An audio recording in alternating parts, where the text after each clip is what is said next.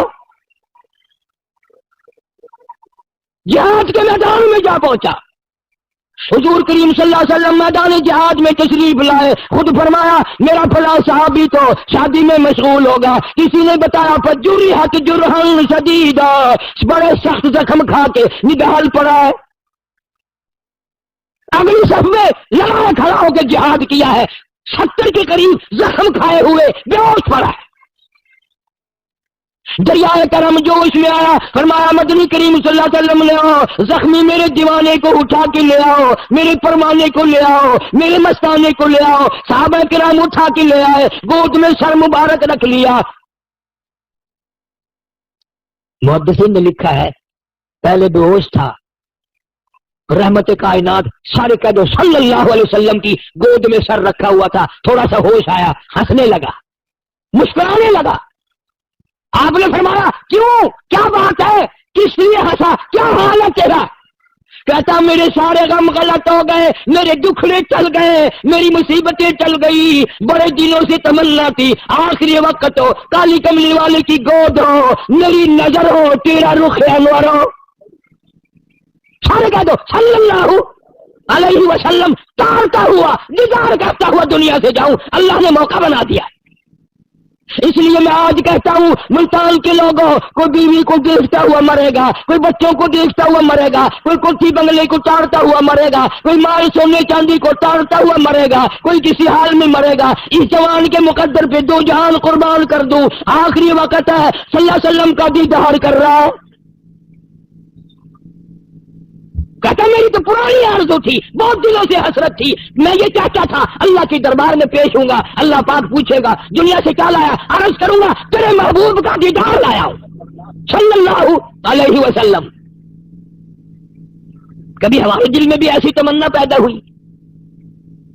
یہ اتنی عورتیں ہیں، اتنے مرد ہیں، کبھی ہمارے دل میں بھی ایسا شوق آیا کہ اگر اللہ پوچھے گا دنیا سے کیا لایا تو کیا جواب دیں گے؟ ام حکیم رضی اللہ تعالی عنہ ایک صحابیہ ہے، حضرت اکرمہ رضی اللہ تعالی عنہ کی بیوہ ہے یہ، یعنی ابو جہل کی نوح ہے، مسلمان ہے۔ اکرمہ جب مکہ فتح ہوا بھاگنے لگا، کشتی میں بیٹھ کے بھاگ رہا تھا سمندر کی طرف، ام حکیم گئی ہے، اکرمہ آجا، تو نے اس نبی کا نام سنا ہے، دیدار تو کر کے دیکھ، وہ تو رحمت ہی رحمت ہے۔ سارے کہہ دو صلی اللہ علیہ وسلم۔ اکرمہ کہنے لگا تجھے معلوم نہیں ہم نے کتنے کتنے ظلم ڈھائے ہیں، ہم نے کتنے ستم ڈھائے ہیں، ہم نے ان کو کتنا تنگ کیا ہے، یہ بدلے لیں گے۔ ام حکیم کہتی ہے اکرمہ بدلے لینے والا نہیں ہے، معاف کرنے والا ہے۔ جناب مدنی کریم صلی اللہ تعالی علیہ وسلم فتح مکہ کے دن بیت اللہ شریف میں بیٹھے ہیں، بیت اللہ شریف کی چاروں طرف ہندا نامی عورت ہے، یہ وہ عورت ہے جس نے سیدنا امیر حمزہ رضی اللہ تعالی عنہ کا کچا کلیجہ نکال کے چبایا، جگر چبایا، اور حضور صلی اللہ علیہ وسلم کو کھڑا ہوا دیکھ کے شور کیا۔ اسی کو کہتا ہے کہ حضرت کو دکھاتی تھی ہندا، حضرت کو دکھاتی تھی ہندا، کھا کھا کے کلیجہ حمزہ کا، حضرت کو دکھاتی تھی ہندا، کھا کھا کے کلیجہ حمزہ کا، کوئی ایسے دشمن کو یارو دامن میں چھپانا کیا جانے، کتنا بڑا ظلم۔ فتح مکہ کے دن کسی صحابی نے اطلاع دی کہ یا رسول اللہ صلی اللہ علیہ وسلم، ہندا چاروں طرف کانپتی ڈرتی گھبرائی ہوئی پھر رہی ہے کہ میں نے تو اتنا بڑا ظلم کر رکھا ہے، میرے لیے کہاں جگہ، میرے لیے کہاں ٹھکانہ مل سکتا ہے۔ رحمت کائنات صلی اللہ علیہ وسلم نے فرمایا جاؤ ہندا سے جا کر کہہ دو جو میرا دامن پکڑے گا میں چھڑانے کے لیے تیار نہیں۔ آؤ جو اسلام میں شامل ہو جائے گا میں نے سب کو معاف کر دیا. پھر حضرت اکرمہ بھی شہید ہو گئے رضی اللہ تعالیٰ عنہ. ام حکیم بیوہ ہو گئی. ایک جنگ ہو رہا ہے, ایک لڑائی ہے, جہاد ہے, ام حکیم بھی اس میں شریک ہے. اور خالد بن سعید رضی اللہ تعالیٰ عنہ ایک صحابی ہے, وہ اس کو کہنے لگا میدان جہاد میں لڑائی کے موقع پر کہ ام حکیم میری ساتھ نکاح کر لے, شادی کر لے. کہنے لگی نکاح سے مجھے انکار نہیں, پر موقع تو دیکھ لے, لہو بہ رہا ہے, لڑائی ہے, جنگ ہے, یہ شادی کا موقع دیکھ لے, میں انکار نہیں کرتی. خالد بن سعید صحابی نے کہا کہ میں اس لیے زور لگا رہا ہوں آج شادی کرنے کے لیے, میرا کل اسی میدان میں اسی جگہ پہ شہادت کا پروگرام ہے, کل میں نے شہید ہو جانا ہے. اس لیے چاہتا تھا کہ آج ہی نکاح ہو جاتا. کیوں بھائی, اب تو کہہ دیتی نا ام حکیم کہ اگر کل شہید ہونے کا پروگرام ہے تو مجھے خامخواہ بیوہ بنانا ہے. کوئی شوق چڑھا ہوا ہے مجھے رنڈر بنانے کا. اگر میں شہید ہو گیا, میں پہلے بیوہ بن گئی, کل کو تو بیوہ بن کر جائے گا, میں تو روز بیوہ ہی بنتی رہوں گی. ہائے ہائے. ام حکیم کہتی ہے خالد اگر یہ پروگرام تیرا سچا ہے, پکا ہے, میں ابھی تیار ہوں. تیرا کل شہید ہونے کا اگر پکا پروگرام ہے میں ابھی تیار ہوں. وہ کسی نے کہہ دیا کہ ام حکیم کیا بات ہے, روز روز بیوہ بننے کا شوق چل رہا ہے؟ انہوں نے کہا ہاں. کہ وہ کیوں؟ کہ وہ اس لیے کہ قیامت میں سب عورتوں کو آواز لگیں گی, اللہ پاک جب مجھے بلائیں گے تو یوں کہہ کے آواز آئے گی, دو شہیدوں کی بیوہ کو بلاؤ, دو شہیدوں کی بیوہ کو بلاؤ. میں آؤں گی, اللہ کی حضور میں حاضر ہوں گی, مجھے دو شہیدوں کی بیوہ کہہ کر کے بلایا جائے گا. پھر نکاح ہوا, رات گزری, صبح اٹھے. اکرمہ کو بھی یہ ام حکیم کہنے لگی کہ آپ کا پروگرام دائیں طرف حملہ کرنے کا ہے یا بائیں طرف؟ تو خالد بن سعید نے کہا کیوں, تیرا کیا مطلب, تو عورت ذات ہے. کہنے لگی نہیں نہیں, میرا پروگرام یہ ہے کہ اگر دائیں طرف آپ کریں گے تو بائیں طرف میں حملہ کروں گی, تاکہ ہمارے پورے گھرانے کا اس میدان جہاد میں حصہ پڑ جائے. ایک طرف آپ حملہ کریں, ایک طرف میں حملہ کروں گی. اب محدثین نے لکھا میاں بیوی نے یکدم حملہ کیا کفر پہ. کیا ان حضرات کی ذہنیت تھی, کیا ان حضرات کا شوق تھا, کیا ان حضرات کے دلوں میں حسرتیں تھی. سلمان فارسی سارے قید رضی اللہ تعالیٰ عنہ صحابی ہے. تم نبی کو نہیں جانتے تو صحابی کو کیا جانو گے؟ نبی صحابی اسے کہتے ہیں جس نے کلمہ پڑھنے کے بعد حضور کریم صلی اللہ علیہ وسلم کا دیدار کیا ہو, زیارت کی ہو صلی اللہ علیہ وسلم. ہمارا عقیدہ ہے, ہمارا ایمان ہے, ساری دنیا کے کتب, ساری دنیا کے غوث, ساری دنیا کے ابدال, سارے دنیا کے ولی, ساری دنیا کے مفتی, ساری دنیا کے قاری, ساری دنیا کے عالم ایک پلے میں رکھو, اور وہ صحابی جس نے حضور کریم صلی اللہ علیہ وسلم کی زیارت کی ہو, خدا کی قسم 1 لاکھ نہیں کروڑ ولی بھی اس صحابی کے شان کا مقابلہ نہیں کر سکتے.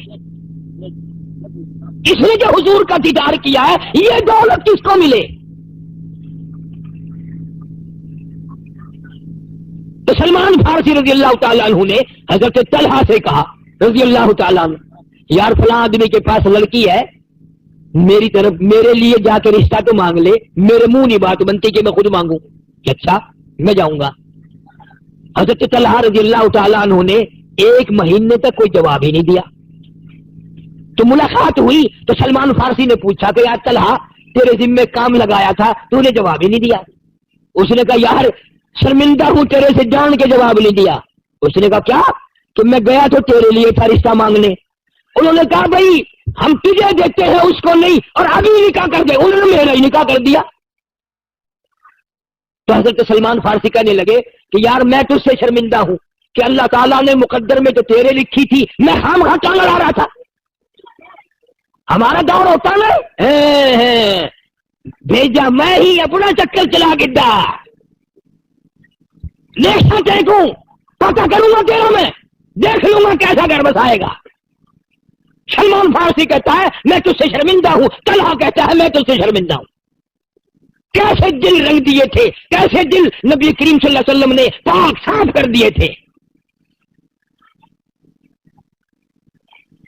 حضرت علی سارے قید رضی اللہ تعالیٰ عنہ بلایا حضرت علی کو حضور صلی اللہ علیہ وسلم نے اور بلا کے فرمایا اے علی میں فاطمہ الزہرا رضی اللہ تعالیٰ عنہا سے تیرا نکاح کرنا چاہتا ہوں، حق مہر ادا کرنے کے لیے کوئی چیز ہے؟ نہیں یا رسول اللہ میں تو میدان کا جہاد کا سپاہی ہوں، میرے پلے کچھ نہیں ہے، کچھ بھی نہیں میرے پلے تو۔ حق مہر ایسی چیز ہے، اللہ پاک نے حضرت آدم علیہ السلام کو پیدا فرمایا،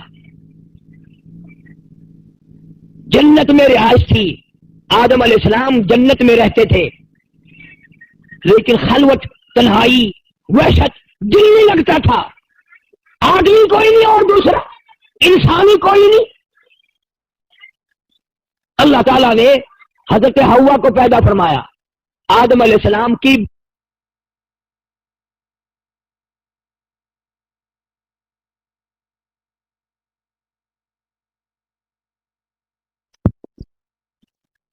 اللہ کو قادر مانتے ہو کہ نہیں؟ اللہ چاہے آدم علیہ السلام کو مٹی سے بنا دے، اللہ چاہے حضرت حوا کو آدم علیہ السلام کی پسلی سے بنا دے۔ تو آدم علیہ السلام نے دیکھا ایک عورت سامنے بیٹھی ہے، بڑی خوبصورت ہے، بڑی حسین ہے۔ تو آدم علیہ السلام نے پوچھا یا اللہ یہ کون ہے؟ فرمایا تیرے لیے پیدا کیا، تیرا دل نہیں لگتا نا، تنہائی میں گھبراتا ہے اکیلا، یہ تیری بیوی ہے، میں نے تیرے لیے پیدا کی ہے۔ اچھا جی۔ آدم علیہ السلام اٹھے اور حضرت حوا کے قریب بیٹھ گئے۔ بات کو ذرا سمجھنا، اور خدا کا واسطہ ان عورتوں سے کہو نا کہ جہنم میں بھی یوں ہی چیختی رہیں گی۔ آدم علیہ السلام نے ہاتھ بڑھایا، آواز آئی اے آدم کیا بات ہے کہ میں اس کو ہاتھ لگاؤں گا؟ حکم جو ملا ہے کہ تیری بیوی ہے، تیری گھر والی ہے۔ آواز آئی اے آدم ٹھہر جا، جب تک حق مہر ادا نہ کر دے آپ ساری کائنات انسانی کے ابا ہیں اور یہ سارے جہان کے انسانوں کی اماں ہیں، جب تک آپ حق مہر ادا نہ کر دے ہاتھ لگانے کی اجازت نہیں ہے۔ یا اللہ اس کا حق مہر کیا ہوگا، کیا ادا کروں؟ سونا، چاندی، روپیہ، پیسہ، کپڑا، چیز کوئی؟ فرمایا نہیں نہیں، آپ ساری کائنات انسانی کے باپ ہیں اور یہ ساری کائنات انسانی کی اماں ہے، آپ کا حق مہر یہ ہے کہ یہاں کھڑے کھڑے آپ کا حق مہر ادا ہو جائے گا۔ آدم علیہ السلام اٹھے اور حضرت حوا کے قریب بیٹھ گئے۔ بات کو ذرا سمجھنا، اور خدا کا واسطہ ان عورتوں سے کہو نا کہ جہنم میں بھی یوں ہی چیختی رہیں گی۔ آدم علیہ السلام نے ہاتھ بڑھایا، آواز آئی اے آدم کیا بات ہے کہ میں اس کو ہاتھ لگاؤں گا؟ حکم جو ملا ہے کہ تیری بیوی ہے، تیری گھر والی ہے۔ آواز آئی اے آدم ٹھہر جا، جب تک حق مہر ادا نہ کر دے آپ ساری کائنات انسانی کے ابا ہیں اور یہ سارے جہان کے انسانوں کی اماں ہیں، جب تک آپ حق مہر ادا نہ کر دیں ہاتھ لگانے کی اجازت نہیں ہے۔ یا اللہ اس کا حق مہر کیا ہوگا، کیا ادا کروں؟ سونا، چاندی، روپیہ، پیسہ، کپڑا، چیز کوئی؟ فرمایا نہیں نہیں، آپ ساری کائنات انسانی کے باپ ہیں اور یہ ساری کائنات انسانی کی اماں ہے، آپ کا حق مہر یہ ہے کہ یہاں کھڑے کھڑے آپ کا حق مہر ادا ہو جائے گا۔ 20 لفظ درود شریف پڑھنے سے دیکھو آدم علیہ السلام ابھی بنے ہیں، ہزاروں سال ہے باقی، ابھی آمنہ کے در یتیم صلی اللہ علیہ وسلم کی پیدائش میں تشریف لانے میں شان دیکھو، مرتبہ دیکھو، مقام دیکھو، آدم علیہ السلام کا حق مہر بھی درود شریف بنا دیا۔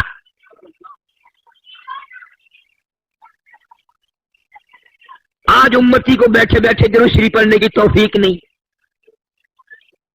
درود پاک کی تسبیح نہیں کرتا، اللہ کا نام نہیں لیتا، حضور صلی اللہ علیہ وسلم سے محبت نہیں کرتا، دل میں چاہت نہیں کرتا، حسرتیں نہیں رکھتا۔ آدم علیہ السلام کا آخری وقت ہے، حضرت عیسیٰ علیہ السلام کو بلایا اپنے بیٹے کو اور بلا کے فرمایا بیٹا جب بھی کوئی ضرورت پڑے، کوئی حاجت ہو، کوئی مشکل ہو، اللہ سے مانگنا، ہر معاملے میں اللہ کو پکارنا، اللہ یہ حاجت روا ہے، اللہ یہ مشکل کشا ہے، سب کی بگڑی بنانے والا وہ ہے۔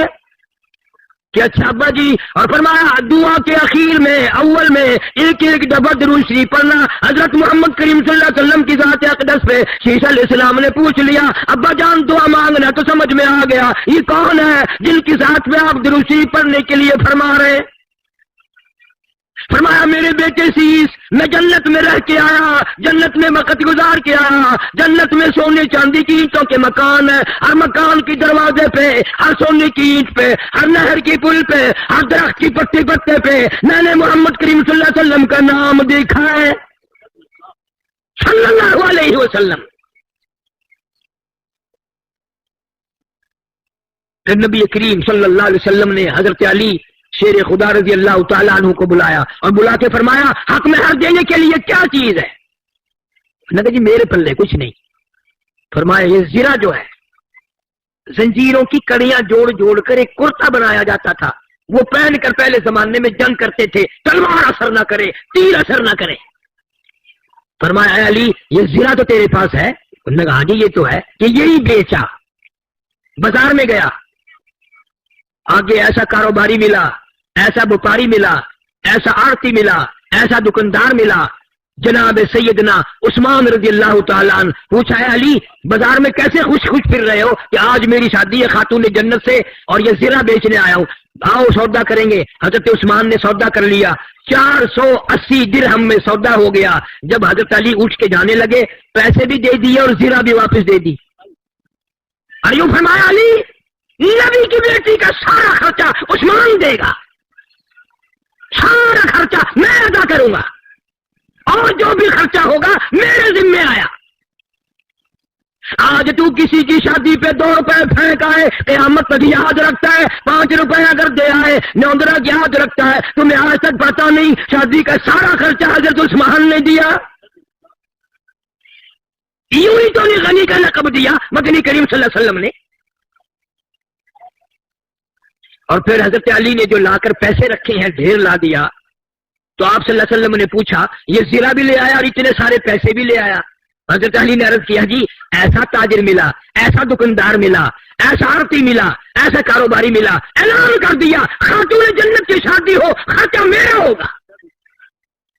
آپ صلی اللہ علیہ وسلم ان پیسوں کو الٹ پلٹ کر رہے ہیں اور خوش ہو رہے ہیں اور یوں فرما رہے ہیں عثمان آج کے بعد تجھے کوئی عمل نقصان نہیں دے سکتا۔